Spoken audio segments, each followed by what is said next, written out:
আসসালামু আলাইকুম বন্ধুরা, কেমন আছেন? আশা করি সবাই ভালো আছেন। বন্ধুরা, অনেকদিন ভিডিও দিতে পারি নাই, এই জন্য আন্তরিকভাবে দুঃখিত। তো আজকে গুরুত্বপূর্ণ একটি ভিডিও নিয়ে আপনাদের সামনে হাজির হয়েছি। আশা করি ভিডিওটি আপনাদের অনেক উপকারে আসবে, কারণ বাংলাদেশ পুলিশ বাহিনীতে 64 জেলায় কিন্তু লোক নিয়োগ চলতেছে। আপনার এখানে কনস্টেবল তো এর আগেই নিয়োগ দিছে, তারপরে নিয়োগ বিজ্ঞপ্তি দিছে, অনেকে অনলাইনে সেটা পূরণ করছে, মাঠে ফিজিক্যালি কিন্তু নেওয়া শুরু হয়েছে, মানে বাছাই শুরু হয়েছে। এরপরে সার্জেন্টের নিয়োগ আসতেছে, তারপরে সাব ইন্সপেক্টরের নিয়োগ আসতেছে। এই সমস্ত বিষয় নিয়েই আজকের আলোচনা। তার আগে অনুরোধ করবো বন্ধুরা, আপনারা যারা এখনো পর্যন্ত আমার চ্যানেলটি সাবস্ক্রাইব করেননি, তাদের কাছে বিশেষ অনুরোধ, অবশ্যই অবশ্যই চ্যানেলটি সাবস্ক্রাইব করবেন, ভিডিওটিতে একটি লাইক দিয়ে দেবেন, ভিডিওটি বন্ধুদের মাঝে শেয়ার করবেন, যেন অন্য সকল বন্ধুরা দেখে উপকৃত হতে পারে। তো চলুন সরাসরি ভিডিও প্রবেশ করি। পুলিশ কনস্টেবলে তো যে 10,000 লোক নিচ্ছে, এই লোক আপনার নিয়োগের ফলে এই নিয়োগ পরীক্ষায় যে ধরনের প্রশ্ন পরীক্ষাতে আসে, সেই পরীক্ষার প্রস্তুতি এবং বিগত সালের প্রশ্নর একটি ধারণা আমি আপনাদের সামনে তুলে ধরব। কারণ এখানে কিন্তু 10,000 হলো পুলিশ সদস্য নিবে, 8,500 পুরুষ এবং 1,500 নারী। আর এদের শিক্ষাগত যোগ্যতা এসএসসি বা সমান, আর জিপিএ হিসাবে 2.5 থাকতে হবে। আর বয়স কিন্তু 18 থেকে 20-এর ভেতরে থাকতে হবে, এবং মুক্তিযোদ্ধা সন্তানদের ক্ষেত্রে 32 বছর পর্যন্ত শিথিলযোগ্য। বৈবাহিক অবস্থা অবশ্যই অবিবাহিত।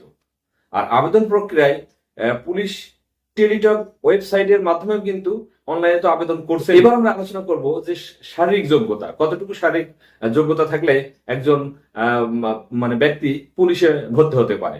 এটা হচ্ছে পুরুষের উচ্চতা একরকম, নারীর উচ্চতা একরকম। তো পুরুষের উচ্চতা 5 ফুট 6 ইঞ্চি, এবং বুকের মাপ স্বাভাবিক অবস্থায়, নর্মাল অবস্থায় 30 হইতে 32, আর স্ফীত অবস্থায় আপনার হলো 32 হইতে 34। আর নারীদের ক্ষেত্রে 5 ফুট 4 ইঞ্চি। আর সার্জেন্ট পদেও কিন্তু নিয়োগ আসতেছে, ওই সার্জেন্ট পদেও প্রায় সেমই আপনার হলো, সরি, সার্জেন্ট এবং সাব ইন্সপেক্টর প্রায় সেম।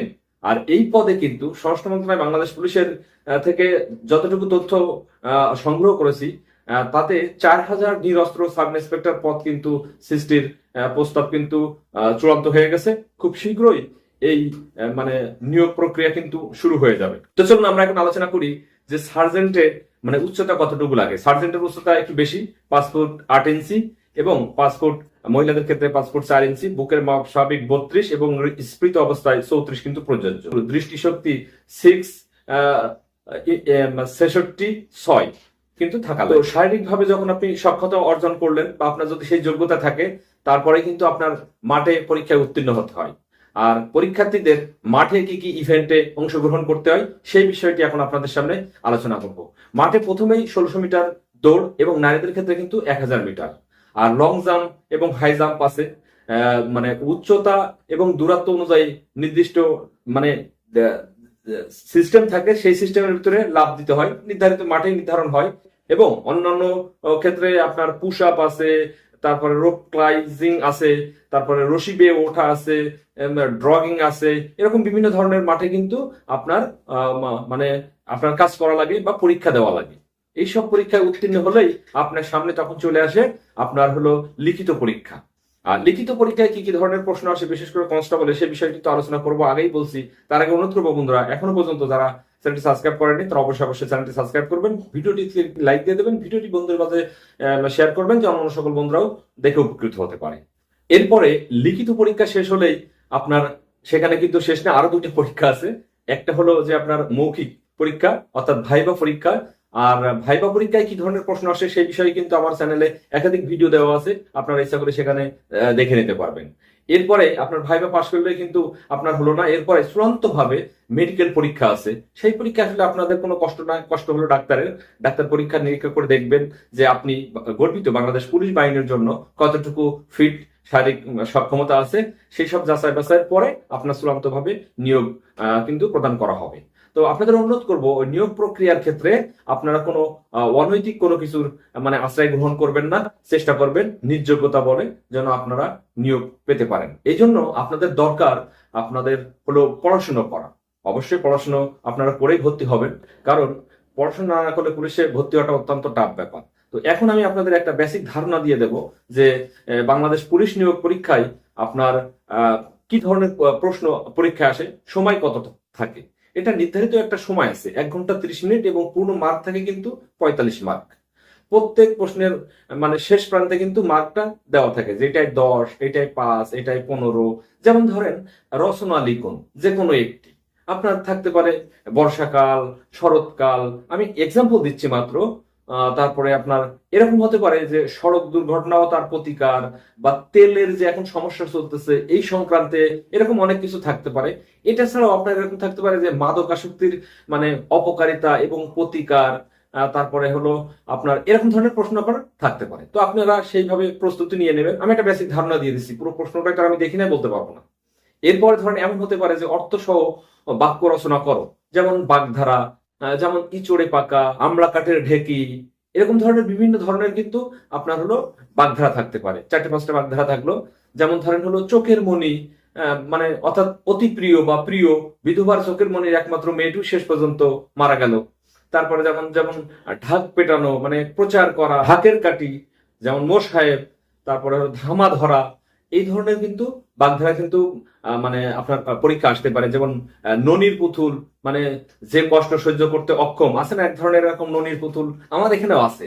যেমন তোমার মতো ননির পুতুলকে দিয়ে আর কোনো কাজই হবে না, আমরা সাধারণত উদাহরণ মানে দিয়ে থাকি। এবার এক কথায় প্রকাশ 5টা হলো আসতে পারে। যেমন আকাশে চড়ে বেড়ানো, যে খেসর, উপকার স্বীকার করে না অকৃতজ্ঞ, আমার সামনে এরকম অনেক লোকজন আছে যা দমন করা যায় না, অদম্য, যার কোনো উপকার নেই, নিরুপায়, নিরুপায়।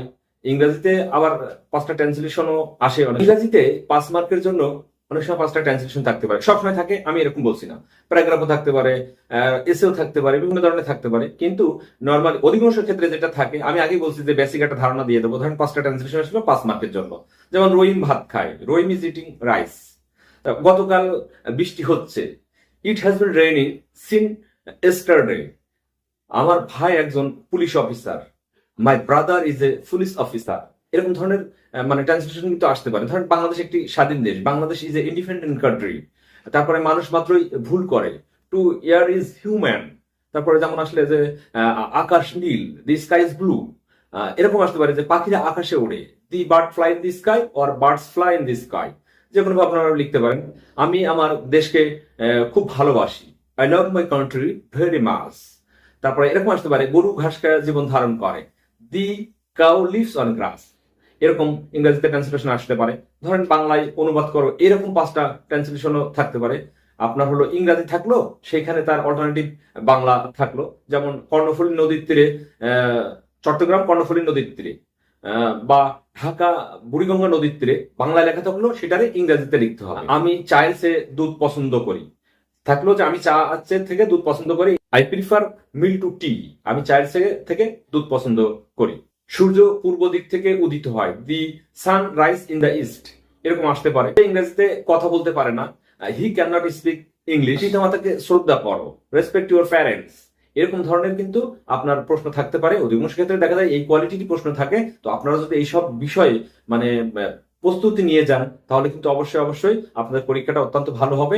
অনৈতিক কোনো কিছু লাগবে না, আপনি সফল হতে পারবেন। এরপরে আপনার 10 মার্কের দেখা যাচ্ছে যে হলো অঙ্ক থাকতে পারে। যেমন 16 জন লোক একটি কাজ 5 দিনে করতে পারে, 24 জন লোক এই কাজটি কত দিনে করতে পারে, এই ধরনের হলো মানে মানে ঐকিক নিয়মের অঙ্ক থাকতে পারে।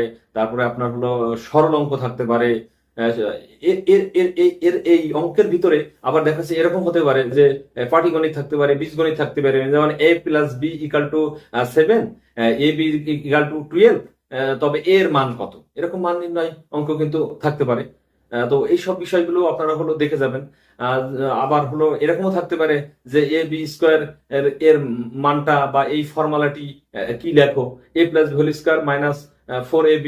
এই ধরনের মানে প্রস্তুতিটা আপনার ব্যাপক ধরনের হবে, যাতে আপনার কোনোভাবে আপনি আরেকটা কথা বলে রাখি, এইটা কিন্তু আপনাদের এই যে পুলিশ কনস্টেবল যে নিয়োগ পরীক্ষা, এটা কিন্তু ওই অনার্স মাস্টার্স এর মতো হয় না, বিসিএস এর মতো হয় না।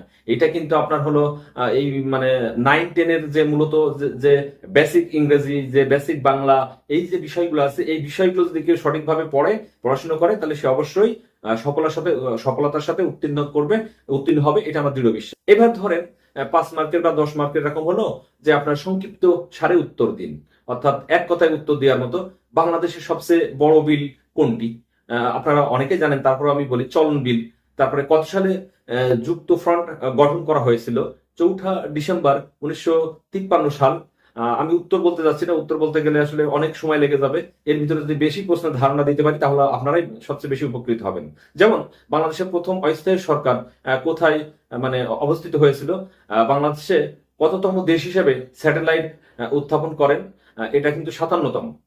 সবচেয়ে মূল্যবান ধাতু কোনটি, মানে শুনলে অবাক হয়ে যাবেন, তার বলি এটা এটা হচ্ছে প্লাটিনাম। অর্থাৎ সমসাময়িক অর্থাৎ সাম্প্রতিক বিষয়াবলী সম্পর্কে যে ঘটনাগুলো ঘটে যাচ্ছে, যেমন এই সংসদে এবার কিন্তু বাজেট নিয়ে আলোচনা হয়েছে। 25-26 অর্থ বছরের বাজেট কততম অর্থ বছরের বাজেট, এটা কিন্তু 54তম মানে অর্থ বছরের বাজেট। এটার জিডিপির মানে কত কোটি টাকা জিডিপি, বাজেটের মানে কত অংশ কোন কোন খাতে আপনার হলো বাজেট বরাদ্দ দেওয়া হয়েছে সেটা সম্পর্কে আপনাদের ধারণা নিতে হবে। বাজেটের সামগ্রী বাজেটের ঘাটতি কত আছে সেই সম্পর্কে প্রশ্ন থাকতে পারে। অনুদান কত আছে এই সম্পর্কে প্রশ্ন থাকতে পারে। সর্বোচ্চ বরাদ্দ জনবল খাতে কত টাকা দেওয়া হয়েছে সেই বিষয়ে দেখা যাচ্ছে যে পরীক্ষা আসতে পারে। প্রতিরক্ষা খাতে কত টাকা হলো বরাদ্দ দেওয়া হয়েছে এটা আসতে পারে। শিক্ষা এবং প্রযুক্তি খাতে কত টাকা বা কত হাজার কোটি টাকা বা কত পার্সেন্টেজ বরাদ্দ দেওয়া হয়েছে, এরকম ধরনের প্রশ্ন থাকতে পারে। তারপরে পরিবহন ও গণযোগাযোগ খাতে মানে কত টাকা বরাদ্দ দেওয়া হয়েছে এই ধরনের থাকতে পারে। স্বাস্থ্য খাতে কত টাকা, সামাজিক নিরাপত্তা ও কল্যাণ খাতে কত টাকা দেওয়া হয়েছে, এই সমস্ত মানে এই ধরনের সমসাময়িক বিষয়গুলো নিয়েই কিন্তু এই প্রশ্নগুলো তৈরি করা হয়। তো এই বিষয়গুলো আপনার হলো যদি আপনারা সবাই দেখে যান, জেনে যান, আমি তো মনে করি আমার ভিডিও দেখার পরে আপনারা যদি বাড়িতে একটু অনুশীলন করেন তাহলে আপনাদের এত সমস্যা হওয়ার কথা না। এর কাছে ওর কাছে অনৈতিকভাবে অবৈধভাবে দৌড়দৌড়ি করার কোনো দরকার নেই, বাফের টাকা খরচ করার কোনো দরকার নেই। নিজেরা একটু মানসিকভাবে তৈরি হন যে রিটেন পরীক্ষায় কিভাবে আপনারা পাশ করবেন, তাহলে কিন্তু আপনারা মানে খুব সহজে টাকা ছাড়া ভর্তি হতে পারবেন। তো আজকে আসলে যতটুকু পেরেছি আপনাদের জন্য, মানে আশা করি আপনাদের উপকার হবে। আর আপনারাও চেষ্টা করবেন আপনাদের মতো করে, তাহলে আরো বেশি উপকৃত হবেন। তো আজকের ভিডিওটি এই পর্যন্তই। সবাই ভালো থাকবেন। আল্লাহ হাফিজ।